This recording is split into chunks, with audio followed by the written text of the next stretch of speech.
বাংলাদেশের বাইরে পৃথিবীর বিভিন্ন প্রান্তে যেখান থেকে চ্যানেলে দেখছেন আপনাদের সকলকে সাদর আমন্ত্রণ তৃতীয় মাত্রা দেখবার জন্য। সাম্প্রতিক নানা বিষয় নিয়ে কথা বলবার জন্য আমার সঙ্গে স্টুডিওতে রয়েছেন ইংরেজি দৈনিক নিউজের সম্পাদক এবং ইতিহাসবিদ, সাহসী কথাবার্তা বলবার জন্য সবসময় যার সুখ্যাতি রয়েছে নুরুল কবির। স্বাগত আপনাকে তৃতীয় মাত্রায়। 2024-এর জুলাই আন্দোলন, অভ্যুত্থান, বিপ্লব নানানজন নানানভাবে অভিহিত করেন। এই রাজনৈতিক পরিবর্তনের পর বাংলাদেশ কি সত্যি আসলে একটা নতুন গণতান্ত্রিক আবহের মধ্যে প্রবেশ করলো কি না, নাকি কেবল ক্ষমতার বিন্যাসটা বদলেছে? এবং তার চেয়ে বড় কথা হচ্ছে যে জুলাই আমাদের ইতিহাসের একটা ঐতিহাসিক পর্যায়ে, একটা তার সঙ্গে ইমোশন যুক্ত আছে, কিন্তু একই সঙ্গে আবার জুলাইকে কেন্দ্র করে বেশ কিছু বিতর্ক তৈরি করবার চেষ্টা করা হয়েছে। অনেক ক্ষেত্রে মানুষকে সেটা হতাশও করেছে এবং কোনো কোনো ক্ষেত্রে রাজনীতিতে এমন কিছু বিতর্ক তৈরি করা হয়েছে যেটা আসলে অনেকে মনে করেন জুলাইকে ম্লান করেছে, কোনো কোনো আমাদের ইতিহাসকে বদলে দেবার চেষ্টা হচ্ছে, কেউ মনে করেন মুক্তিযুদ্ধকে জুলাইয়ের মুখোমুখি দাঁড় করাবার চেষ্টা করা হয়েছে। সো আমি আপনার কাছ থেকে শুনতে চাই, যেহেতু আমরা জুলাই মাসে কথা বলছি। ধন্যবাদ। পৃথিবীর যে কোনো দেশে, এবং সে কারণে বাংলাদেশেও, যে কোনো বড় রাজনৈতিক ঘটনার কে কেন্দ্র করে যে আশা আকাঙ্ক্ষা তৈরি হয়, সাধারণত আমরা দেখি ইতিহাস বিকাশের নিয়মের মধ্যে অধিকাংশ ক্ষেত্রেই তা পুরোপুরি বাস্তবায়ন হয় না। এইটা দেখে অনেকে মনে করেন এইরকম ধরনের এই জুলাই আগস্টের যে শিক্ষার্থী গণ অভ্যুত্থান, এইটা বুঝি বা ব্যর্থ হয়ে গেছে। আবার আমার দিক থেকে বক্তব্য হচ্ছে যে এটা আপাত দৃষ্টিতে এই মুহূর্তে ব্যর্থ হয়ে গেছে বললেও ভুল হবে, কারণ এই ধরনের আন্দোলনের মধ্য দিয়ে সমাজের ভেতরে যে নতুন চাহিদাগুলো তৈরি হয়, আকাঙ্ক্ষা তৈরি হয়, রাজনৈতিক, অর্থনৈতিক এবং সাংস্কৃতিক, সেটা 1 বছর 2 বছরের মধ্যেই সেটা সমাজ থেকে মুছে যায় না। যে কোনো সমাজেই যখন কোনো নতুন আকাঙ্ক্ষা তৈরি হয়, সে আকাঙ্ক্ষার পক্ষে কখনো কখনো ধীরে, কখনো কখনো খুব তড়িৎ গতিতে নতুন নতুন রাজনীতি তৈরি হতে থাকে এবং সেটা একসময় তার লক্ষ্যে পৌঁছায়। আমাদের দেশে 24 সালের জুলাইতে যে আন্দোলন সংগ্রামটা শুরু হয়েছিল একটা ছোট্ট ঘটনাকে কেন্দ্র করে। ছোট্ট ঘটনা এই অর্থে যে তার যে পরে যে বিশাল ব্যাপ্তি লাভ করলো, সেটা ছোট্ট করে শুরু হয়েছিল একটা শুধু ছাত্রাঙ্গনে কোটা বিরোধী আন্দোলনের মধ্য দিয়ে। তো সেটার শেষ পর্যন্ত 15 বছরের, তার পূর্ববর্তী 15 বছরের দীর্ঘ স্বৈরতান্ত্রিক শাসনের বিরুদ্ধে লড়াইয়ে মানুষ যখন বীতশ্রদ্ধ ছিল, সেই রকম একটা প্রেক্ষাপটে যখন এই আন্দোলনের উপর তৎকালীন সরকারের বিভিন্ন বাহিনী, রাজনৈতিক সংগঠনগুলি সহ পুলিশ এবং কিছু কিছু ক্ষেত্রে আর্মি এবং তৎকালীন বিজিবি, এরা যখন এটা নির্মূল করার চেষ্টা করলো সশস্ত্র বল প্রয়োগের মধ্য দিয়ে এবং টপাটপ রাস্তায় তরুণ তরুণীদেরকে হত্যা করা শুরু করলো, সেইটা সমস্ত মানুষকে ঘর ঘর থেকে বের করে নিয়ে আসলো এবং তার এক পরিণতিতে 3 সপ্তাহের মাথায় সরকারকে চলে যেতে হলো। কিন্তু এই 3 সপ্তাহ খুব অল্প সময় এক অর্থে, কিন্তু এই 3 সপ্তাহের মধ্যেই আপনি যে সমস্ত স্লোগান তৈরি হয়েছে, সঙ্গীত তৈরি হয়েছে, কবিতা তৈরি হয়েছে, ফেস্টুন বেরিয়ে এসেছে, দেয়াল লিখন হয়েছে, গ্রাফিতি দেখেছেন, সেগুলোর যদি সঠিক পাঠ সংশ্লিষ্ট রাজনৈতিক দলগুলো করে, তাহলে আপাতত দেখা যাবে এই মুহূর্তে 2 বছর পরে যে এগুলো কোনোটাই শেষ পর্যন্ত বাস্তবায়িত হয়নি। কিন্তু এই লড়াইগুলি থাকবে, এটা এই আন্দোলনের একটা সাফল্য, এগুলো মুছে দেওয়া যায় না। প্রশ্ন হচ্ছে যে এখানে অনেকগুলি পক্ষ কে কীভাবে দেখছে মোটা দাগে। ধরুন যেই সরকারের পতন ঘটল, তার মধ্যে তো 2টা বছর চলে গেছে। তাদের মধ্যে কিন্তু আমি দেখতে পাই যে যাদের পতন হয়েছে এবং যারা জয়ী হয়েছেন, এই জুলাইকে মূল্যায়ন করবার ক্ষেত্রে বিপরীতমুখী হইল তাদের সকল পক্ষের কতগুলি মিসরিডিং আছে। যেমন ধরুন 3 সপ্তাহের ব্যবধানে কমপক্ষে 1000 তরুণ তরুণীর মৃত্যু, এর মধ্যে শিশুও আছে, বৃদ্ধ আছেন, প্রায় 28-30টা শিশু, তাদের হত্যাকাণ্ড ঘটেছে 3 সপ্তাহের ব্যবধানে এক স্বাধীন দেশে, একটা সিভিলিয়ান সরকার, এবং প্রায় কয়েক হাজার পঙ্গুত্ব বরণ করেছে। এই এত বড় গণ অভ্যুত্থানকে পতিত আওয়ামী লীগের নির্বাসিত সরকার কিংবা স্বেচ্ছা নির্বাসনে যারা পালিয়ে চলে গেছেন, তারা কিন্তু বিদেশের মাটি থেকে, এশিয়া, ইউরোপ, আমেরিকা, বিভিন্ন জায়গা থেকে এখনো পর্যন্ত যে কথাগুলো বলে চলেছেন, তারা এইটাকে একটা বিচ্ছিন্ন জঙ্গিবাদী আন্দোলন হিসেবে চিত্রিত করার চেষ্টা করছেন। অর্থাৎ এইটা যদি তারা বুঝে করে থাকেন, তাহলে বুঝতে হবে ইতিহাস বিকাশের নিয়ম এবং ঘটনাটা কি ঘটেছিল তা বুঝবার মেধা তাদের নাই। যদি বুঝে করে থাকেন, বলে থাকেন যে আসলে ব্যাপারটা এইরকমই, একটা বিচ্ছিন্নতাবাদী কিছু জঙ্গি লোক, এর মধ্যে আবার স্নাইপার তত্ত্ব এসেছে। তো স্নাইপার তো বাংলাদেশের সাধারণত সশস্ত্র বাহিনীকে নেয়। এটার দায় দায়িত্ব এই তরুণ ছাত্রছাত্রীদেরকে, নিরস্ত্র জনগোষ্ঠীর উপর দিয়ে এইটাকে তুচ্ছ তাচ্ছিল্য করার এত বড় গণ অভ্যুত্থানকে, এবং কারা, যেই আওয়ামী লীগ একসময়, আওয়ামী লীগের তরুণ নেতারা অন্যদের সঙ্গে মিলে 69-এর মতো গণ অভ্যুত্থান ঘটিয়েছে, নেতৃত্ব দিয়েছে। 90-এর মতন গণ অভ্যুত্থান ঘটেছে। 90-এর থেকে এই গণ অভ্যুত্থান 24-এরটা ছিল আরও গভীরতর। আচ্ছা, আমি বলছি, প্রথমে বলেছি তারা বুঝে করে থাকেন, তাহলে একটা বুঝতে হবে যে সে ইচ্ছে করে এই সমস্ত কথা বলছেন। না বুঝে করলে এটার খেসারত দিতে হবে তাদেরকেও। কিন্তু যদি আওয়ামী লীগের মতো একটা দল বুঝতে পারতো তাদের অপরাধগুলি, একটা দেশে 3টা নির্বাচনে মানুষের আপনার ভোটাধিকার হারিয়ে ফেলেছিল, দুর্নীতি, লুটপাট, ব্যাংক লুট, উন্নয়নের নামে জনগণের অর্থ অপচয়, এই যে বিদেশে অর্থ পাচার এবং গুম খুন, অর্থাৎ যেই নাগরিকদের তার পছন্দ হয় না, যেই রাষ্ট্র সবার হবার কথা নাগরিকদের, সেই রাষ্ট্রযন্ত্রকে ব্যবহার করেছে অসংখ্য গুম এবং খুনের মধ্যে। এই অপরাধগুলি তারা বুঝতে পারে না। যদি বুঝতে না পারে, তারা বোধশক্তিহীন। তো বোধশক্তিহীন নেতৃত্বের কারণে কোনোদিনই কোনো পার্টি বিকশিত যেমন হয় না, আবার বিকশিত পার্টির যদি পতন হয়, তার আপনার পুনর্বিকাশ, পুনর্জন্ম হতে অনেক সময় লাগে। এবার এই পক্ষে প্রত্যক্ষভাবে নেতৃত্ব দিয়েছে যে এনসিপি নামে পরে তারা রাজনৈতিক দলে যারা একত্রিত হয়েছে, প্রত্যক্ষভাবে শেষ পর্যায়ে 15 বছর ব্যাপী আন্দোলনের তারা নেতৃত্ব দিয়েছেন। এই নেতৃত্ব পরিষ্কারভাবে নেতৃত্ব দেওয়ার পর্বে, তারপরে গণঅভ্যুত্থান, বিজয়ী গণঅভ্যুত্থানের পর একটা নতুন রাজনৈতিক সেটেলমেন্টের কথা বলেছে। এবং আমি স্বীকার করতে বাধ্য যে বাংলাদেশে আওয়ামী লীগের ওই 15 বছরের রাজনীতির, জাতীয় রাজনীতির যে চিত্রফুট দেখেছি আমরা, তারপরে এবং বাংলাদেশ সত্যিকার অর্থেই বাংলাদেশ রাষ্ট্রের গণতান্ত্রিক পুনর্নির্মাণ, এইটা সমাজের দাবি ছিল, এবং সেখানে নতুন রাজনৈতিক সেটেলমেন্ট ছাড়া কোনো পথ ছিল না। তাদের দাবিটা ন্যায্য ছিল।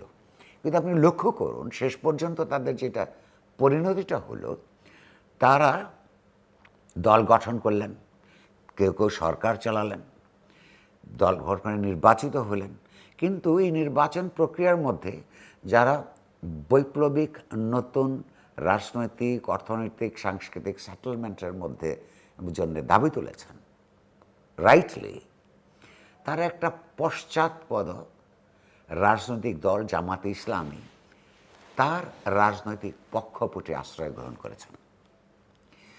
ইতিহাসের গর্ভস্রাব বলতে যা বোঝায়, আপাতত এই ঘটনাটা এখানে ঘটেছে। অন্যদিকে বিএনপি, যারা এই গণঅভ্যুত্থানের সবচেয়ে বড় বেনিফিশিয়ারি, তাদের আমরা দেখতে পাচ্ছি যারা নির্বাচনের মাধ্যমে, সেই গণঅভ্যুত্থানের পরিপ্রেক্ষিতে অনুষ্ঠিত নির্বাচনের মাধ্যমে অনেক সংসদীয় আসন নিয়ে রাষ্ট্র ক্ষমতায় রায় পেয়েছেন, সরকার চালাচ্ছেন, তারাও এই গণঅভ্যুত্থানের অন্তর্নিহিত আকাঙ্ক্ষা, চেতনা, লক্ষ্য এইটা বুঝতে পেরেছেন বলে অন্তত গত 4 মাসে এইটা মনে করবার কোনো কারণ আমরা দেখিনি। 5.5 মাস। 5.5 মাসে এটা আমরা কোনো কারণ দেখতে পাচ্ছি না। কীরকম, ধরুন মানুষের আকাঙ্ক্ষার একটা প্রধান ছিল, নতুনগুলির কথা আমরা বাদ দিচ্ছি, যে পুরনো যেই রাজনীতি এবং রাজনৈতিক চর্চা, রাষ্ট্রের যে আচরণ, এগুলি থেকে মানুষ মুক্তি পাবে। তার জন্য বিচার ব্যবস্থা সত্যিকার অর্থে এক ধরনের স্বাধীনতা, বাংলাদেশ রাষ্ট্রের সংবিধানের ভেতরে থেকে এক ধরনের স্বাধীনতা ভোগ করবে, এবং তার জন্যে আইন ব্যবসা থেকে শুরু করে আইন চর্চা, আইন আদালত এবং সমাজের অপরাপর চিন্তাশীল যে জনগোষ্ঠী সমাজ, তারা 30 বছর ধরে রাষ্ট্রের নির্বাহী বিভাগ থেকে বিচার বিভাগকে পৃথক করার আন্দোলন করেছে। এই জাতীয়তাবাদী দলভুক্ত আইনজীবীরা শত সহস্রবার নিজেরা উচ্চারণ করেছেন এই দাবি, মিছিল করেছেন, এবং এই দলটি সেগুলো নৈতিকভাবে সমর্থন দিয়েছেন। তারা যখন এই পর্বে ক্ষমতায় গেলেন, মধ্যবর্তী সময়ে যে কতগুলি সংস্কার প্রস্তাব এলো, এবং তার এই অন্তর্বর্তী সরকার যখন সেক্রেটারিয়েটকে একটা পৃথক সেক্রেটারিয়েট করবার, এই ট্রান্সফার বদলি এগুলো দেখবার জন্যে, হিসাব নিকাশ এগুলো আলাদাভাবে স্বায়ত্তশাসিত করবার জন্য যেটা করা হলো, এই সরকার এসে সেটা বদলে দিলেন। তার মানে হচ্ছে আমরা সেই আওয়ামী লীগ আমলের পুরনো ব্যবস্থায় বা তারও আমলের পুরনো ব্যবস্থায় বাংলাদেশ ফিরে গেল। এই সরকারের প্রসঙ্গে আমি একটু পরে আসছি। আমরা যেহেতু জুলাই নিয়ে কথা বলছি, আমার প্রশ্ন হচ্ছে যে আপনি বলছিলেন যে জুলাই আন্দোলনের একেবারে শেষ ভাগে যারা নেতৃত্বে ছিলেন, তারা দল করেছেন, ক্ষমতায় ছিলেন, বা অন্তর্বর্তীকালীন সরকার যারা জুলাইকে নিয়ে ধারণ করে কাজ করেছেন বলে বলছেন, এবং এনসিপি জামাতের আশ্রয় প্রশ্রয়ে চলে গেছে, সেটাও আপনি বলছিলেন। বেনিফিশিয়ারি বলছিলেন আপনি, বিএনপি বেনিফিশিয়ারিকে জামাতকে বলা যাবে না? ইতিহাসের সবচেয়ে বড় বেনিফিশিয়ারিকে এনসিপিকে বলা যাবে না? এটা আমার একটা প্রশ্ন। আরেকটা হচ্ছে যে জুলাইকে আমরা আগামী দিনে, কারণ এর মধ্যে অনেক দুর্নীতির অভিযোগ উঠেছে, অনেক কিছু, আমি যেগুলো বলছিলাম যে বাংলাদেশকে আদর্শিকভাবে একটা অন্য পথে নিয়ে যাওয়ার চেষ্টা হচ্ছে, সেটা জুলাইতে যারা ত্যাগ স্বীকার করেছেন, যারা রাস্তায় ছিলেন, তাদের দোষ নয়, কিন্তু জুলাইয়ের নেতৃত্ব যারা দাবি করেছেন তারা সেই চেষ্টার অংশ হয়েছেন। এবং সেখানে জুলাইকে কি আগামী দিনে জুলাই জাদুঘরেই দেখা যাবে, নাকি জুলাই আসলে? আমি জামাত পর্যন্ত আসি নাই, আওয়ামী লীগ কীভাবে দেখছে, এনসিপি কীভাবে করছে, বিএনপির প্রসঙ্গটা আরও বাকি আছে, একটু আলাপটা করিনি। তো ধরুন আমরা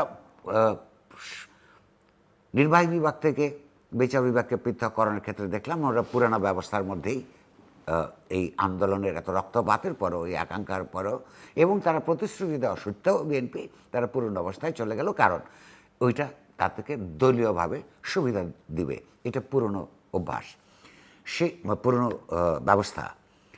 সেই ব্যবস্থাকে ব্যবহার করে আবার আপনি লক্ষ্য করুন যে সবচেয়ে বিরক্ত যে নাগরিকরা হতো এবং যে অন্যায় করা হতো, তার আওয়ামী লীগ আমলে তার একটা ছিল যে কোনো একটা মানুষকে, তাদের অপছন্দের মানুষকে কোনো একটা মামলা দিয়ে ধরে নিয়ে গেল, ধরে নেওয়ার পর তার কোনো সাজা হলো অথবা হলো না, এক পর্যায়ে জামিন প্রাপ্ত হলো।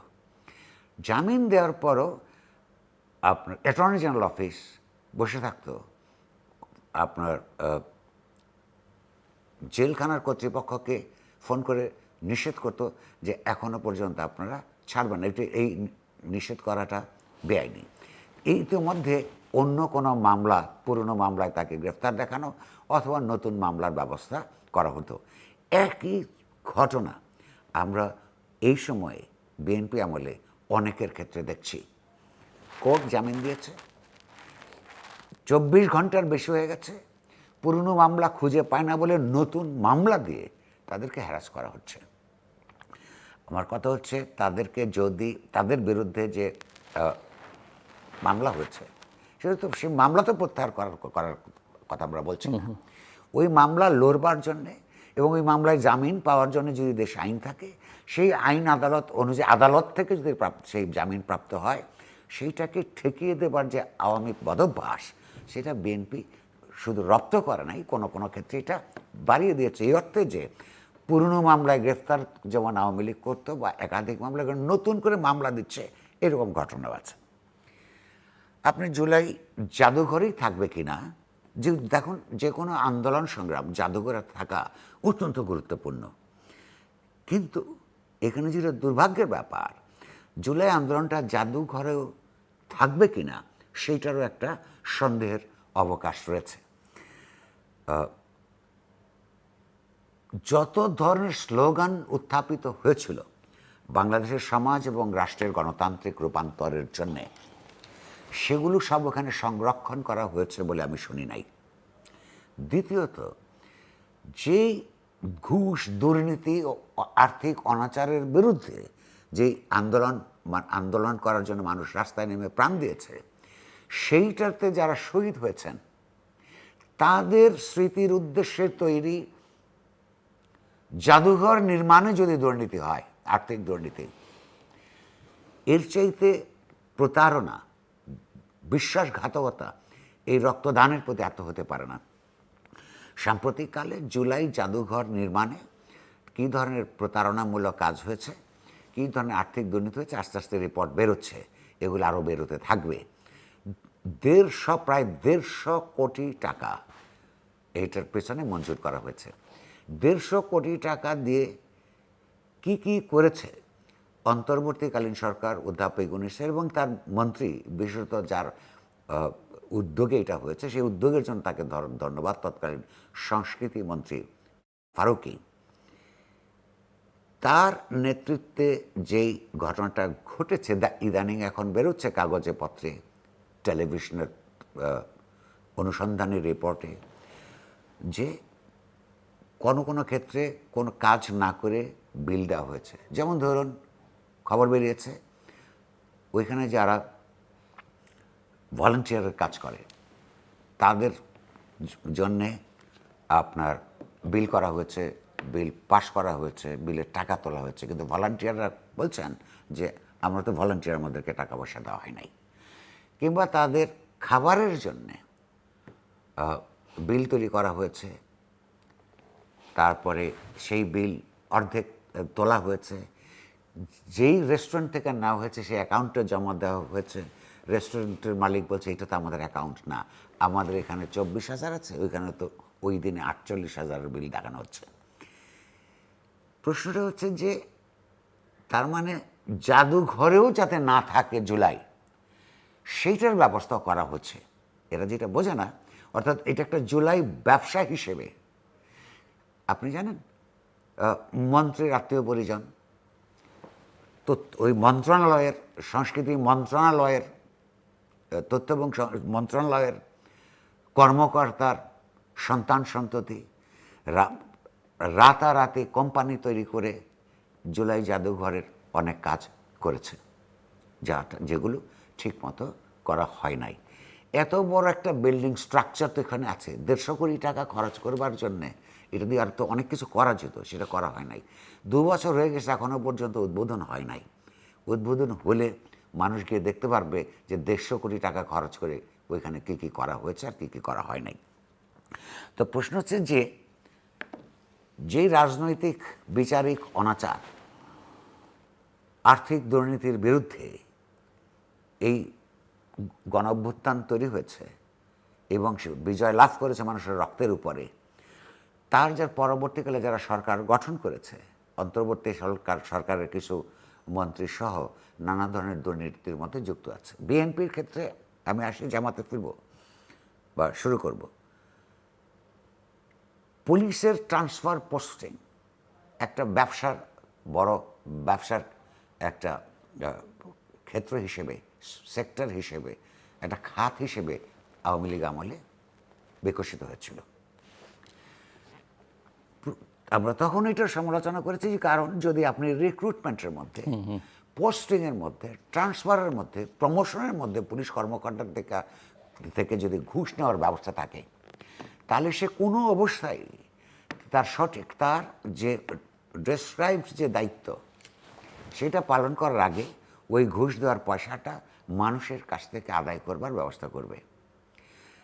এগুলি পুলিশের জন্য সংস্কারের প্রস্তাব ছিল, সেই সংস্কার কিছু হয় নাই। এবং এই কালচারটা বন্ধ করা ছিল বাংলাদেশে আইন শৃঙ্খলা রক্ষা করার জন্য, আইন শৃঙ্খলা একটা সত্যিকার অর্থে শৃঙ্খলা প্রতিষ্ঠা করার জন্য একটা অত্যন্ত গুরুত্বপূর্ণ, এটা জনজীবনের জন্য দরকার, ব্যবসা বাণিজ্য ঠিকমতো হওয়ার জন্য দরকার, শিল্পের বিকাশের জন্য প্রয়োজন। কিন্তু সেইটা আমরা শুনতে পাচ্ছি যে সেগুলি অব্যাহতভাবে নতুন করে শুরু হয়েছে এবং অব্যাহত আছে। কোনো কোনো ক্ষেত্রে এইটার আপনার ঘুষ এবং দুর্নীতির রেট বেড়েছে শুনতে পাচ্ছি। এইটাও যদিও আমাদের স্বরাষ্ট্রমন্ত্রী প্রতিদিন কোনো না কোনো কিছু নিয়ে হলে আমাদেরকে নানানভাবে খবর দেন, জ্ঞান দেন, শুনেছি এইসব ঘুষ দুর্নীতির ইদানিং মন্ত্রণালয় ভিত্তিক কেন্দ্রীয় ভবন ঘটছে। তো স্বাভাবিক এই সমস্ত অবস্থা দেখে আপনার মানুষের তো মনে হবেই যে বুঝিবা ব্যর্থ হয়েছে। আবার ব্যর্থ হয় নাই, সেটা আমি পরে ফিরে আসবো। সংস্কৃতি, বাংলাদেশের সাংস্কৃতিক অঙ্গনে লক্ষ্য করুন, সংস্কৃতি বলতে তো একটা ব্যাপক ব্যাপার। এটা গান বাজনা শুধু বোঝায় না, কবিতা পাঠ বোঝায় না, এবং গান বাজনাও বোঝায় কার গান, কাদের উদ্দেশ্যে রচিত গান, কিসের জন্যে গান। এইগুলো সাংস্কৃতিক কর্মকাণ্ড অত্যন্ত রাজনৈতিকভাবে গুরুত্বপূর্ণ তৎপরতা।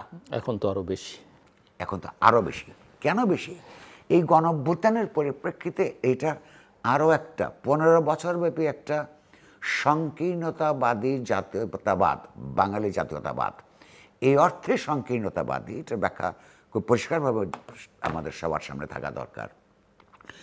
এই কথার কোনো অস্বীকার করার পথ নাই যে বাংলাদেশ রাষ্ট্র গঠিত হওয়ার জন্যে পাকিস্তান থেকে ছুটে এসে নিজেদের এই এলাকার সংখ্যাগরিষ্ঠ মানুষের রাষ্ট্র গঠন করবার জন্যে বাঙালির ভাষা, সংস্কৃতি, জাতীয়তাবাদের ভিত্তিতে আন্দোলনগুলি গড়ে উঠেছিল। কিন্তু এই দেশের জন্য যখন সশস্ত্র স্বাধীনতা যুদ্ধ শুরু হওয়ার পরে বাঙালি ও বাঙালি নির্বিশেষে, অর্থাৎ বাংলাদেশে অপরাপর ছোট মাঝারি কিংবা যে সমস্ত জাতিসত্তাগুলো আছে তারাও মুক্তিযুদ্ধে অংশগ্রহণ করেছেন এবং তাদের এখানে অনেকে বীর বিক্রম উপাধি পর্যন্ত লাভ করেছেন সশস্ত্র যুদ্ধে বীরত্বের জন্য অবাঙালি জনগোষ্ঠীদের ভিতর থেকে। তো তখনও যদি কন্টিনিউয়াসলি বাঙালি জাতীয়তাবাদী থাকে, তাহলে একটা ইনক্লুসিভ অন্তর্ভুক্তিমূলক জাতীয়তাবাদী রাষ্ট্র হিসেবে তৈরি করা তার জন্য যে ক্ষতিকর হয়েছে, সেটা তো চিটাগং হিল ট্র্যাক্সের সঙ্গে বাঙালি জনগোষ্ঠীর দীর্ঘদিনের লড়াই, সংগ্রাম এবং সশস্ত্র পর্যায়ে শত্রুতা তৈরির মধ্য দিয়ে এটা প্রমাণিত হয়েছে। নতুন করে কিছু বলার নাই। এরকম একটা সময়ে যখন জাতীয়তাবাদী দল, বাংলাদেশি জাতীয়তাবাদী দল নাম নিয়ে বাঙালি জাতীয়তাবাদকে বিরোধিতা করে অন্তর্ভুক্তিমূলক একটা জাতীয়তাবাদের কথা বলছে, তখন এই দীর্ঘদিনের সংকীর্ণতাবাদ থেকে বেরিয়ে এসে সমাজের মধ্যে বিদ্যায়তনে তরুণদের মধ্যে, তরুণীদের মধ্যে এই যে অন্তর্ভুক্তিমূলক বাঙালি এবং অবাঙালি জনগোষ্ঠীর মধ্যে যে অন্তর্ভুক্তিমূলক জাতীয়তাবাদের সাংস্কৃতিক স্বরূপ কি হবে এবং সেই স্বরূপটার রূপরেখা কি, সেই রূপরেখা অনুযায়ী আপনার শিল্প, সাহিত্য, নৃত্যকলা, ললিতকলা, কাব্য, প্রবন্ধ, রাজনৈতিক স্লোগান, এগুলি কীভাবে পুনর্বিন্যাস করতে হবে, এই 5.5 মাসে শিল্প বা সংস্কৃতি মন্ত্রণালয়ের কোনো কার্যক্রমের মধ্যে আমরা তার চিহ্ন এখনও দেখতে পাইনি। অর্থাৎ এইটা যে একটা অতীব গুরুত্বপূর্ণ জাতি গঠনের জন্য, অন্তর্ভুক্তিমূলক জাতির পুনর্গঠনের জন্য যে একটা রাজনৈতিক কর্তব্য, এইটা ওখানে 2 জন মন্ত্রী আছেন। মন্ত্রীরা ব্যক্তিগতভাবে আমি 2 জনকেই বহু বছর তারা নিপীড়িত ছিল সে কারণেই চিনি। তারা অত্যন্ত ব্যক্তিগতভাবে সজ্জন, ব্যক্তিগতভাবে শিল্পমনাক্ষ, তারা কেউ গান, কেউ তবলা বাজান। কিন্তু প্রশ্ন হচ্ছে যে তাদের ব্যক্তিগত সঙ্গীতানুরাগী মন দিয়ে তো বাংলাদেশের অন্তর্ভুক্তিমূলক জাতীয়তাবাদী সংহতি তৈরি হবে না। ফলে এখানেও যে সংস্কৃতির যে নতুন বিন্যাস, নতুন বন্দোবস্ত, তারও কোনো লক্ষণ আমরা দেখতে পাচ্ছি না। শিক্ষা আর অত্যন্ত গুরুত্বপূর্ণ জায়গা। যিনি শিক্ষামন্ত্রী আছেন, ওয়ান্স এগেইন আপনি তার সঙ্গে দেখা হলে, তার হাসি দেখলে, সুন্দর ব্যবহার দেখলে আপনি মুগ্ধ হবেন। কিন্তু আমরা যে আমাদের যে রাজনৈতিক ভাবাদর্শগত চক্ষু দিয়ে যখন তাকে দেখি, আমরা দেখি যে সেই যে বহু বছর আগে, প্রায় ১.৫ যুগেরও আগে তিনি যে শিক্ষা মন্ত্রণালয়ের প্রতিমন্ত্রী ছিলেন, সেখান থেকে তার কোনো বিকাশ ঘটেনি। তাকে আমরা তখন দেখতাম, এবং সেখানে তখন হয়তো কিছুটা তার সেই সক্রিয়তা কিছুটা কাজও হয়েছিল স্কুল কলেজের পরীক্ষায় নকল নিয়ন্ত্রণ করতে। তারপরে 17-18 বছর গেছে, ওনার বয়স বেড়েছে, ওর পরিস্থিতি অনেক বদলেছে। শিক্ষা একটা কম্পিটিটিভ, সারা দক্ষিণ এশিয়ার কথাও যদি বলি, শিক্ষার মানোন্নয়নের ক্ষেত্রে নানান ডাইমেনশন তৈরি হয়েছে। কিন্তু উনি এখনও আছেন কি করে স্কুল কলেজের নকল ধরবেন। ওনার মাথায় এই জিনিসটা ঢোকানো যাচ্ছে না যে গুরুত্বপূর্ণ কিন্তু নকল ধরা না, গুরুত্বপূর্ণ হচ্ছে শিক্ষা ব্যবস্থার পুনর্বিন্যাস, যেখানে ছাত্রছাত্রীরা, শিক্ষার্থীরা নকল করবে না। গুরুত্বপূর্ণ হচ্ছে ক্লাসরুমের ওরিয়েন্টেশন, শিক্ষার উন্নয়ন। ছেলেমেয়েরা সেই পর্যায়ে মানে নকল করার পর্যায়ে নেই, হয় তারা আসে না, না হয় আরও অন্যান্য সমস্যা অনেক বেশি। ধরুন, তিনি এই যে শিক্ষার যে একটা গণতান্ত্রিক দর্শন আছে, সেই বিষয়ে আমি তাকে কখনোই কোনো বক্তৃতায় কথা শুনতে শুনি নাই। দ্বিতীয়ত, তিনি যখন শিক্ষামন্ত্রী, এই প্রথম আমরা দেখছি বিশ্ববিদ্যালয়ের মঞ্জুরি কমিশন, সরকারের সঙ্গে যার যোগাযোগ থাকে, তারা পরস্পর পরামর্শের মধ্যে থাকে। ঢাকা বিশ্ববিদ্যালয়ের মতন বিশ্ববিদ্যালয়ে যে বছরের মঞ্জুরি যেটুকু আসে, তার মধ্যে গবেষণার জন্যে কোনো অনুদান নাই। আমরা সম্পাদকও লিখেছি যে university without research is not a university. বিশ্ববিদ্যালয়ের কাজ হচ্ছে শুধু বিদ্যমান টেক্সটকে পড়িয়ে ছাত্রছাত্রীদেরকে আলোকিত করা না, গবেষণার মাধ্যমে নতুন জ্ঞান সৃষ্টি করা। তার জন্যে ইনভেস্টমেন্ট দরকার, তার জন্যে বৃত্তির ব্যবস্থা থাকতে হবে, ইনফ্রাস্ট্রাকচারের ব্যবস্থা থাকতে হবে। সেগুলো না থেকে আমি সেদিন হতভম্ব হয়ে গেলাম। মানে আমাদের সমসাময়িক হবে তার বয়স। কোথায় উনি গেছেন, গিয়ে দেখলাম যে তার কিছু অ্যাডমায়ারার্স, নিশ্চয়ই দলীয় অনুগত অ্যাডমায়ারার হবেন, অথবা তার চামচাগিরি করে তার কাছ থেকে কিছু আদায় করবার জন্য কারো একটা গ্রুপ হবে, তাকে এরকম করে মানে হাতে তুলে পুরো আস্ত মন্ত্রীটাকে জুতা মজা শুদ্ধ রকস্টারদেরকে যেমন করে এরকম করে উঠায় নামায়, এরকম করছে। এইটার মধ্য দিয়ে, এইটা মেনে নেওয়ার মধ্য দিয়েও কিন্তু একটা শিক্ষামন্ত্রীর শিক্ষা চিন্তা, সংস্কৃতি চিন্তা, তার ব্যক্তিত্ব প্রকাশিত হয়। এটার দেখে আমি তো ঘাবড়ে গেছি। আপনার মনে পড়বার কথা, তিনি প্রথম মন্ত্রী হয়ে যখন শপথ নিতে যান, মন্ত্রীর নাম ঘোষিত হওয়ার পর দৌড়ে গিয়েছিলেন, উনি দৌড়ে গেছিলেন, এবং যেইভাবে লাফ দিয়ে উনি গেছিলেন, এটা একজন শিক্ষামন্ত্রীর জন্য শোভন না। আমি ভেবেছি তখন যে হয়তো কোনো কারণে দেরি হয়ে গেছে, হ্যাঁ ঠিক আছে, এটা একটা ব্যতিক্রমী ঘটনা। কিন্তু তাকে যখন রকস্টারের মতো মানুষের হাতে দুলতে দেখি, অবস্থায় জুতা মোজা পরা, চশমা পরা, শুদ্ধ পায়ে, তখন তো আমি দেখবো তার মধ্যে দিয়ে এই যে এটা তো শিশু সুলভ চপলতা, যেটা উনি এনজয় করেন।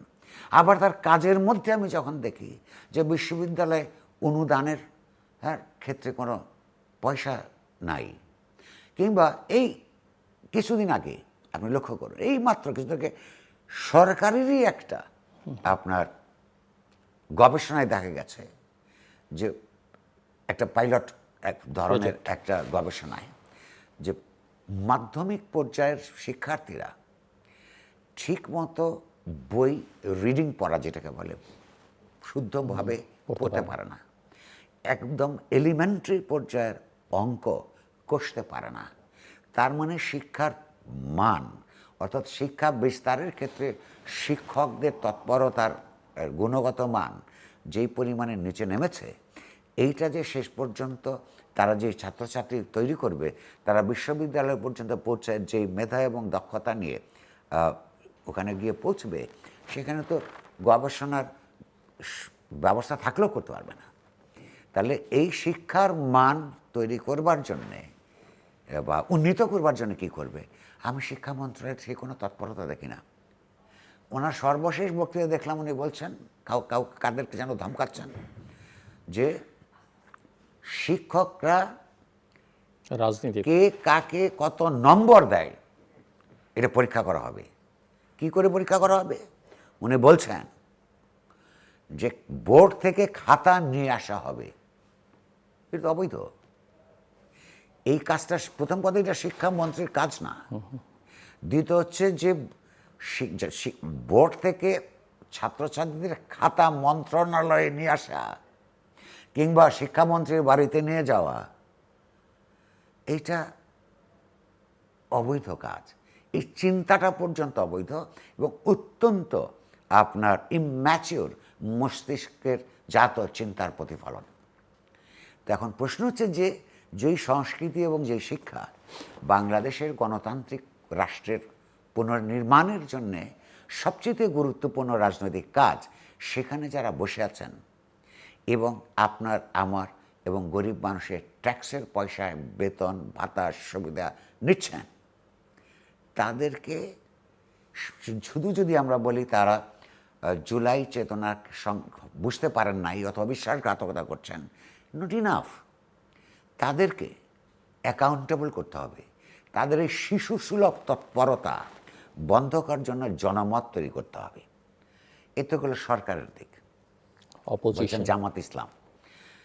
এই আন্দোলনের সবচেয়ে বড় বেনিফিশিয়ারি হচ্ছে জামাত ইসলামী। ধরেন আওয়ামী লীগ যে অবস্থার মধ্যে নিয়ে গেছিল দেশটাকে, তার জনপ্রিয়তা যত শূন্যের কোঠায় নেমে গেছিল, সেই রকম অবস্থা একটা স্বাভাবিক ভোট হইলেও, এই গণঅভ্যুত্থান ছাড়া ভোট হইলেও বিএনপি ক্ষমতায় যেত। এটা একটা স্বাভাবিক, হয়তো এত সিট পেত না। কিন্তু জামাত ইসলামী তখনও এই 10-12 সিটের বেশি পেত না। এই গণঅভ্যুত্থানের মধ্য দিয়ে যে রাষ্ট্র, বিশেষত অন্তর্বর্তীকালীন সরকারের কিছু কিছু জামাতপন্থী মন্ত্রী এবং আমলা, তাদের সহযোগিতায় এবং আওয়ামী লীগের অনুপস্থিতি যে ভ্যাকুয়ামটা তৈরি হয়েছে, সেই ভ্যাকুয়ামে এনসিপির তরুণরা যথেষ্ট প্রভাব বিস্তার করতে না পারার কারণে জামাত ইসলামী লাভবান হয়েছে। সেখানে তারা ভোটের আগে অসংখ্য মিথ্যাচার করেছে। মানে জামাত ইসলামী অসংখ্য ইসলাম বিরোধী ইসলামিক তৎপরতায় লিপ্ত হয়েছিল। যেমন ইসলামের সবচেয়ে বড় আপনার বৈশিষ্ট্যের মধ্যে তার দর্শনের সত্যবাদিতা, ন্যায়নিষ্ঠা। জামাত ইসলামী যেই পরিমাণ মিথ্যা কথা ভোটের আগে ইসলাম সম্পর্কে বলেছে, সেই কারণে তার যদি ইহকালে শাস্তি নাও হয়, পরকালের শাস্তি যতটুকু আমি ইসলাম বুঝি হতেই হবে। সে মিথ্যাচার, সেগুলি দিয়েও মানুষকে, ধর্মপ্রাণ মানুষকে বিভ্রান্ত করতে পেরেছে। এবং তার একটা প্রধান বিরোধী দল হিসেবে বা স্বাধীন বাংলাদেশে, যেই বাংলাদেশে সৃষ্টির জন্যে যখন মানুষ লড়াই করে, রক্ত দেয়, সেটার সশস্ত্র বিরোধিতা করেছে, সে দ্বিতীয় প্রধান রাজনৈতিক দল হিসেবে বাংলাদেশে তার উত্থান ঘটেছে। এবং তার কিছু বুদ্ধিজীবী প্রতিদিন বেয়াদবের মতন এদেশের মননশীল মানুষদেরকে নানাভাবে অপমানজনক কথা বলে বেড়াচ্ছে, যেসব কথার মধ্যে রাষ্ট্রদ্রোহিতার উপাদান প্রচুর।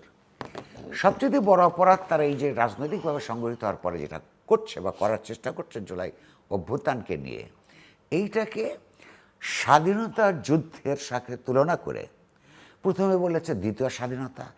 এখন তার তৎপরতার মধ্যে এইটাকেই বাংলাদেশের ইতিহাসের সবচেয়ে বড় ঘটনা হিসেবে আখ্যায়িত করে প্রতীক হিসেবে সামনে নিয়ে এসে বাংলাদেশের মানুষের জীবনের সবচাইতে বড় অর্জন, সবচাইতে বেশি ত্যাগ তিতিক্ষার মধ্য দিয়ে অর্জন স্বাধীনতার যুদ্ধ, পৃথিবীর কোনো দেশের স্বাধীনতা, রক্তাক্ত স্বাধীনতার যুদ্ধের চেয়ে বড় ঘটনা তার পরবর্তী কালের মধ্যে ঘটে না। সেইটাকে একটা গণতন্ত্রকামী আপনার রাষ্ট্রীয় এবং রাজনৈতিক পরিবর্তনের যে রক্তাক্ত লড়াই, হ্যাঁ, সেইটাকে দিয়ে রিপ্লেস করে নিজের পাপ স্খলনের যে প্রচেষ্টা তারা নিয়েছে, সেইটার কিন্তু প্রভাব এখন আমরা দেখতে পাচ্ছি।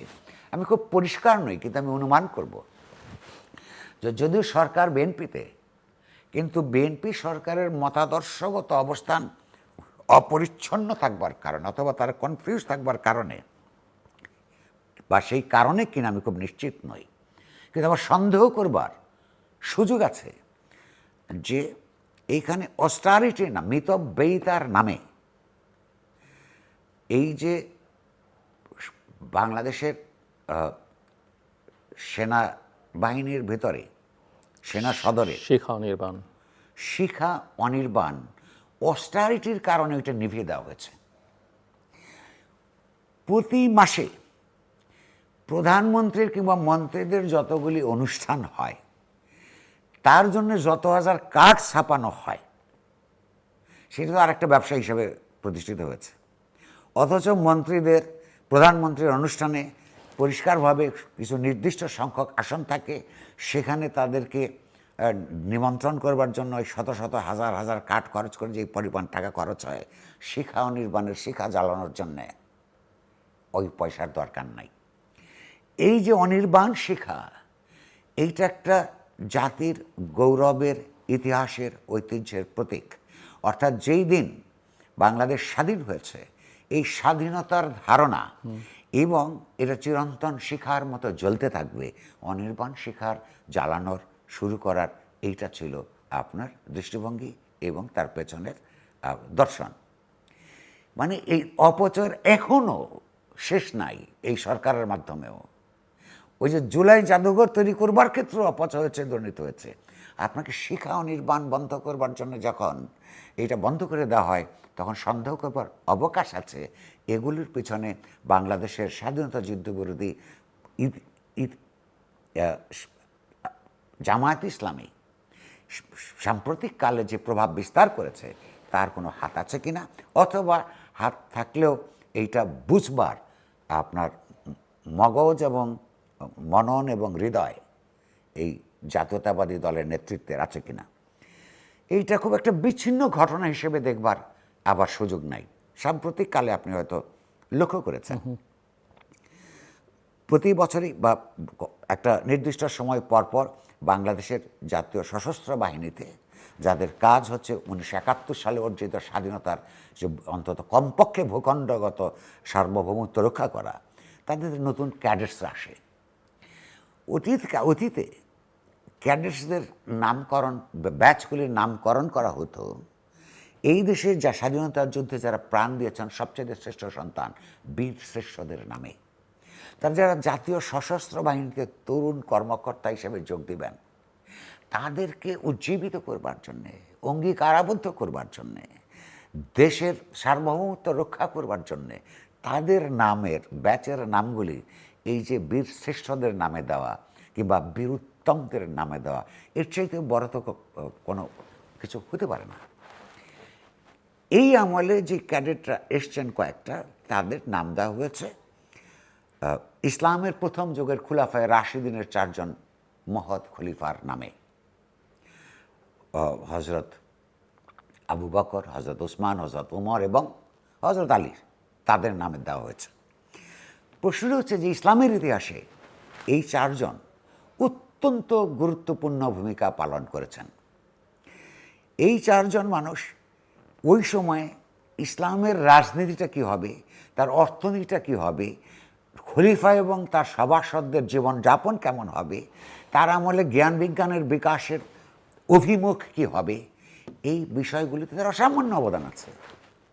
কিন্তু সারা পৃথিবীতে একটিমাত্র ইসলামী রাষ্ট্র প্রতিষ্ঠার ধারণা বা খিলাফত, এইটা যে অবাস্তব, এটা ইতিমধ্যে আর দেখবার তো আমাদের দরকার নাই। কারণ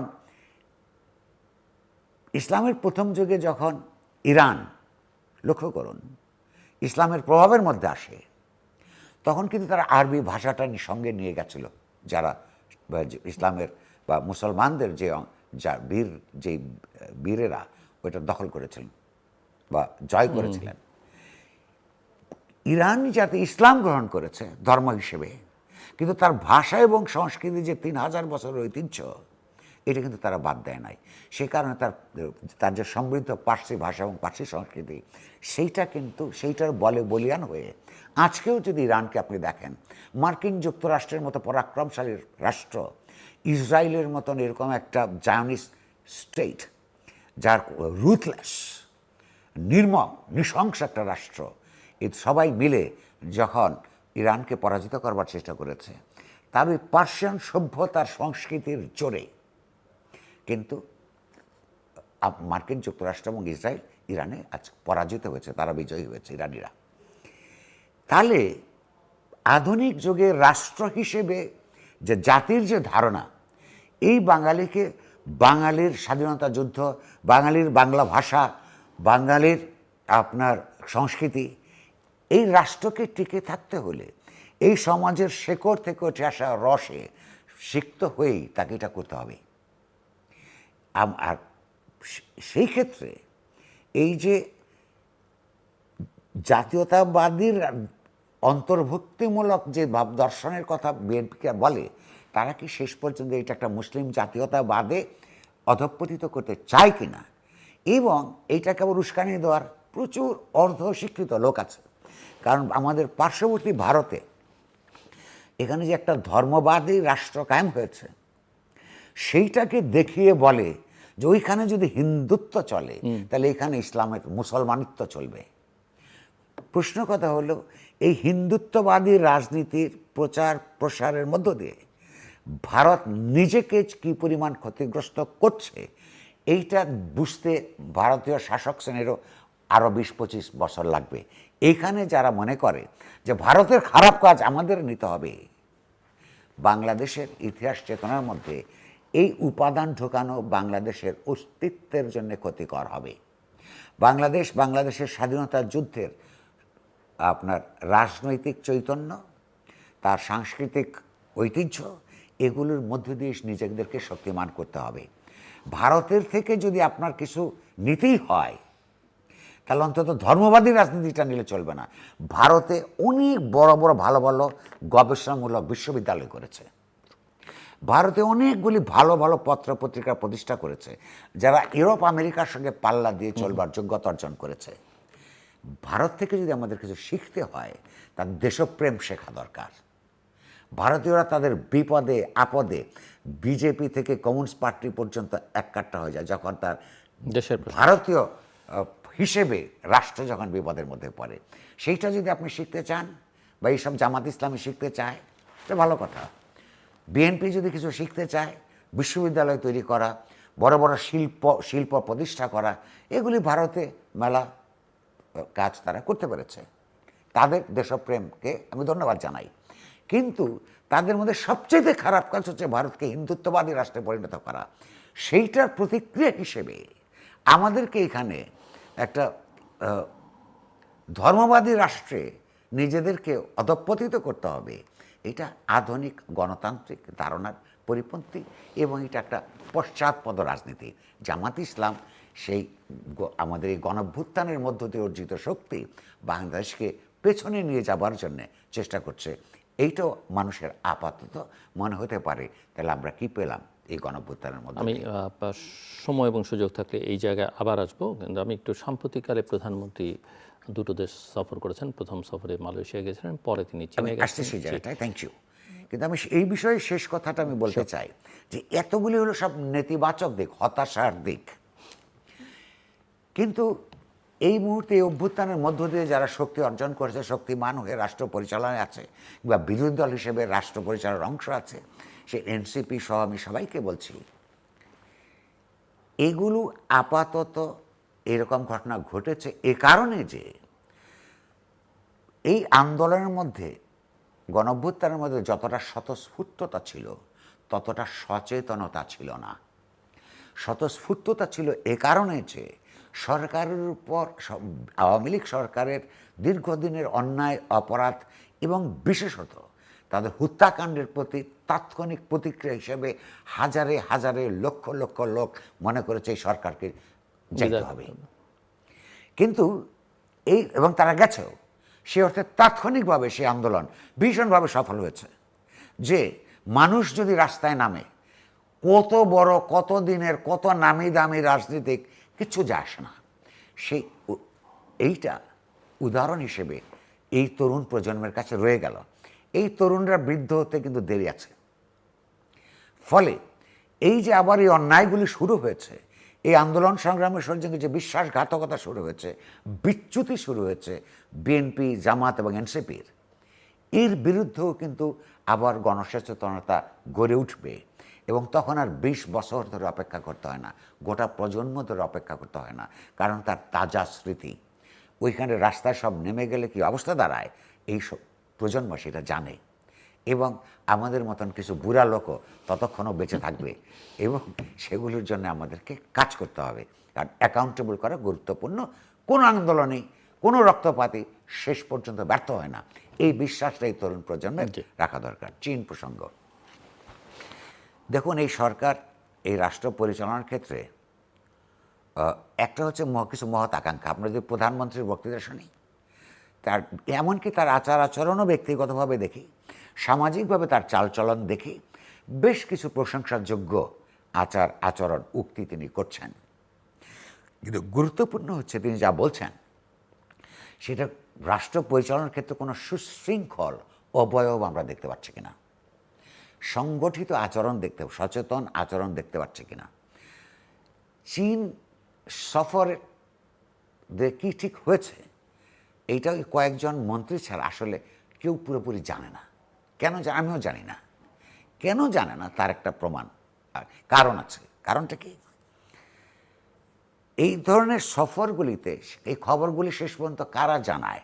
সাংবাদিকরা। সাংবাদিকরা কাদের কাছ থেকে জানে? শুধু যে মন্ত্রীদের কাছ থেকে এই পক্ষ ওই পক্ষ থেকে জানে তা নয়।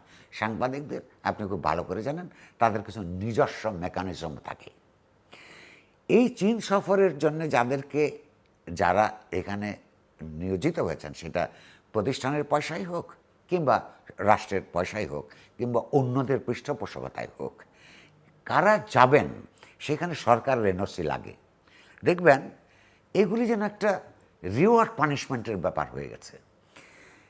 বাংলাদেশের কয়েকটা দেশের সঙ্গে কূটনৈতিক সম্পর্ক অত্যন্ত জাতীয় জনগুরুত্বপূর্ণ বিষয়, তার মধ্যে চায়না একটা। বিএনপির জন্য একটা আরও বেশি, এ কারণে যে বিএনপির সঙ্গে চায়নার সম্পর্কের উত্থান পতন একটা ইতিহাস আছে, এবং অধিকাংশ সময় বিএনপির ভুলের জন্যে। আপনি একটু ইতিহাসটা আমরা একটু মনে করি, রিভিজিট করি। প্রথম শুরু হলো এই চায়নার সঙ্গে বাংলাদেশের প্রথম সম্পর্কের ছন্দপতন ঘটল। আমি জাস্ট 5 to 7 minutes ম্যাক্সিমাম। প্রথম ছন্দপতন ঘটল আপনার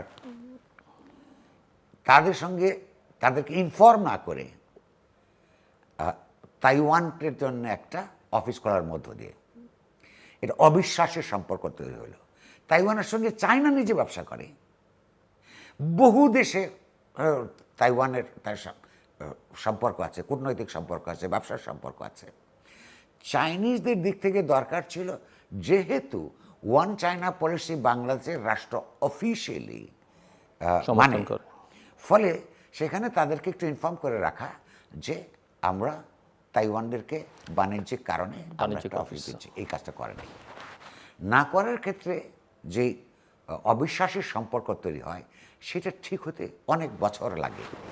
পরবর্তীকালে তৎকালীন প্রধানমন্ত্রী বেগম খালেদা জিয়া একটা চাইনিজ ভিজিটে গিয়ে তাদের সঙ্গে আলাপ আলোচনা করে অনেকটা ভুল স্বীকার করে এই সম্পর্কটা রিনিউ করেছে। দ্বিতীয় পর্যায়ে আবার আরেকটা সংকট তৈরি হলো। যখন চাইনিজ প্রেসিডেন্ট বাংলাদেশে আসলেন, দেখা গেল যে বহু আগের থেকে দুই প্রোটোকল ডিপার্টমেন্টের লোকের এই বড় বড় মিটিংগুলি ঠিক হয়। তখনও বেগম খালেদা জিয়া বিরোধী দলীয় নেত্রীর সঙ্গে পৃথিবীর সমস্ত জায়গায় মিটিং করে না, অত্যন্ত গুরুত্ব দিয়ে ওনার সঙ্গে বিএনপির এই নেতৃত্বের সঙ্গে মিটিং করার সিদ্ধান্ত নিয়েছে।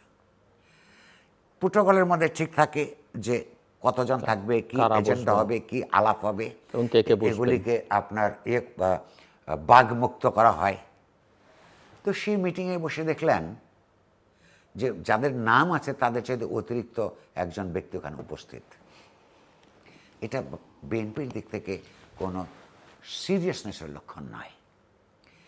এবার আমরা আবার দেখলাম, দেখুন এই দুইটা অভিজ্ঞতা থাকবার পরেও যেগুলি ক্ষতিকর তার পার্টির জন্য যেমন দেশের জন্য তেমন, আমরা অভিজ্ঞতা দেখলাম প্রথম যে অরিজিনাল লিস্ট আদান প্রদান হয়েছিল, ওইখানে কতজন লোক শীর্ষ বৈঠকে অংশগ্রহণ করবেন, ওই পক্ষে কতজন থাকবে, ওই পক্ষে কতজন থাকবে, এগুলি ফাইনালাইজ হয়ে যাওয়ার পর, আমি এই মুহূর্তে নাম বলছি না কাউকে ছোট না করে করার জন্যে, এই লিস্টটি পরে তদবির করে বদলাতে হয়েছে। দ্বিতীয়ত আমরা যে জানবো প্রকৃত অবস্থা, নেওয়া হয়েছে কাদের, এত বছর যারা দল হিসেবে বিএনপিকে রাজনৈতিকভাবে পত্র পত্রিকার জন্য রিপোর্ট করতো, কাভার করতো, তাদেরকে উচিত ছিল কি ডিপ্লোম্যাটিক করেসপন্ডেন্ট যারা আছে, যেই প্রত্যেকটা পত্রিকাতে আছে, প্রত্যেকটা টেলিভিশনেই আছে, রেডিওতে আছে, অর্থাৎ যাদের এই ব্যাপারে এক্সপার্টিজ আছে, বাংলাদেশ চায়নার সঙ্গে রিলেশনের যে ইতিহাসটা তারা জানে, কি আসতে পারে কি আসতে পারে না, কি প্রশ্ন করতে হবে কি প্রশ্ন করতে হবে না, এগুলো যে জানে, ইস্যুসগুলি জানে, তাদেরকে ওখানে উপস্থিত ছিল না। ফলে যে আপনি আমি জানি না, কারণ এই পলিটিক্যাল রিপোর্টাররা যারা দলের হয়ে রিপোর্ট করেছে, দলের হয়ে না দলের রিপোর্ট করেছে, তারা তো ইস্যুস জানে না। সর্বশেষ লক্ষ্য করুন, ঢাকায় ফিরে তারা ব্রিফ করলেন, পররাষ্ট্রমন্ত্রী ব্রিফ করার পরে আমরা দেখলাম আরো 4 জন কথা বলল। পররাষ্ট্রমন্ত্রী সাধারণত এগুলি ফরেন সেক্রেটারি করে থাকে, পররাষ্ট্রমন্ত্রী থাকেন, তিনি প্রশ্ন নেন। পররাষ্ট্রমন্ত্রী ওই মন্ত্রণালয়ের হেড, তারপরে আর কারোর কোনো কথা বলার কারণ নাই। তারপরে দেখলাম একজন উপদেষ্টা প্রধানমন্ত্রীর বিষয়ে, হ্যাঁ 2 জন এ ব্যাপারে কথা বললেন। এই 3 জন কথা বলার পরে জানা গেল, পররাষ্ট্রমন্ত্রী বললেন এখন ডিটেইলসে বলবেন আমাদের ডিজি এই ডিরেক্টর সাহেবরা। তাহলে আপনারা 1 ঘন্টা কী করলেন? এই যে অ্যামেচারিজম, অর্থাৎ চায়নার মতো একটা গুরুত্বপূর্ণ দেশের সঙ্গে কি হলো না হলো সেটা হ্যান্ডেল করার ক্ষেত্রে যে প্রফেশনাল ম্যাচুরিটি দরকার, সেই ম্যাচুরিটি দেখাতে পরিপূর্ণভাবে এরা ব্যর্থ হয়েছে। ফলে আপনার প্রশ্নের উত্তরটা হলো এই, আমি অনুমান করি যে চায়নার সঙ্গে বাংলাদেশের একটা নতুন সম্পর্ক তৈরির জন্যে, কারণ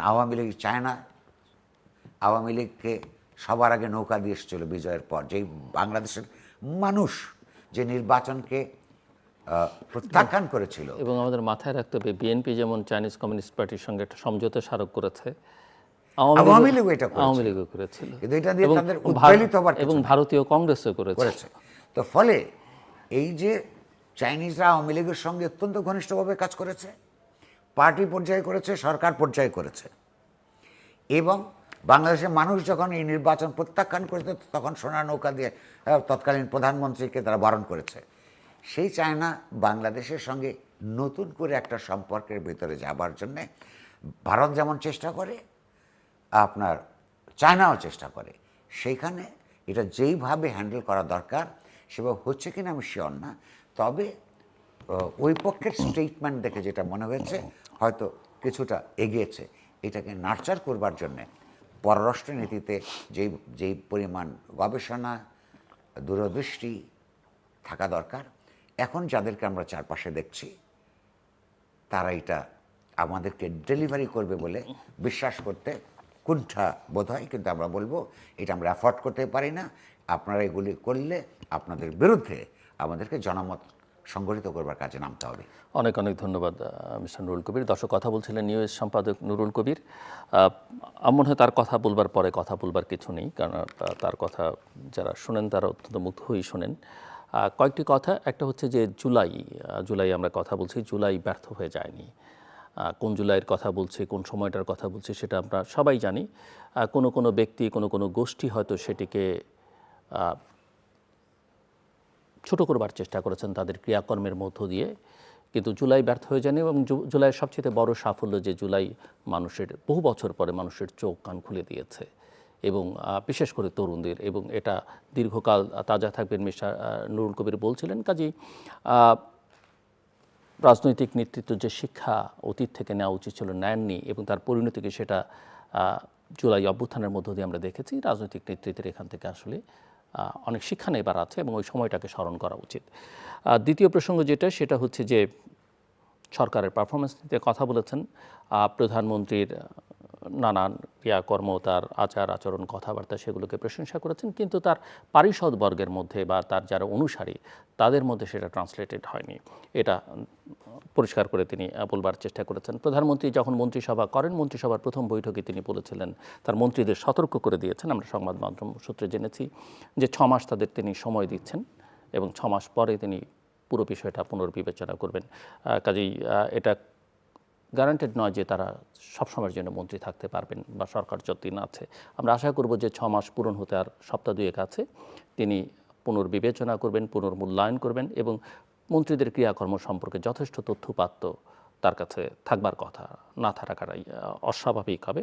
ইতিমধ্যেই বাইরে একটা পারসেপশন তৈরি হয়েছে গণমাধ্যম সূত্র, সেগুলো আমরা দেখতে পাচ্ছি। কাজেই প্রধানমন্ত্রী তার সরকারকে সফল করবার জন্য এ বিষয়ে দৃঢ় পদক্ষেপ নেবেন। অনেক সময় আমরা অতীতে দেখেছি যে কাউকে মন্ত্রী করলে সাধারণত সরকার প্রধানরা তাদেরকে সরাতে চান না, তাতে মনে করেন যে তার সরকারের ভাবমূর্তি ক্ষুণ্ণ হবে। কিন্তু আমরা মিস্টার নুরুল কবিরের ভাষায় আমি যদি ভুল না বুঝে থাকি, সেটা তার সরকারের শক্তিমত্তাকে আসলে প্রকাশ করবে। তৃতীয় কথা হচ্ছে যে আমাদের পররাষ্ট্র সম্পর্ক বা বৈদেশিক নীতির ক্ষেত্রে যেটা দেখা যায় পেশাদারিত্বের যথেষ্ট ঘাটতি, এবং সেটাই চীন সফরে, প্রধানমন্ত্রী সফরের মধ্য দিয়ে প্রকাশিত হয়েছে। এবং আজকের বৈশ্বিক বাস্তবতা, যে আঞ্চলিক বাস্তবতা, সেখানে যদি কূটনীতিতে এই দুরবস্থা থাকে এবং বৈদেশিক সম্পর্কের ক্ষেত্রে হ্যান্ডেল করবার ক্ষেত্রে এই ধরনের দুর্বলতা থাকে, সেটি আসলে আখেরে খুব একটা কল্যাণ বয়ে আনবে না, বরং বিপদ ডেকে আনতে পারে। আমাদের সাথে থাকবার জন্য অসংখ্য ধন্যবাদ। আপনাদের সবার জন্য শুভকামনা।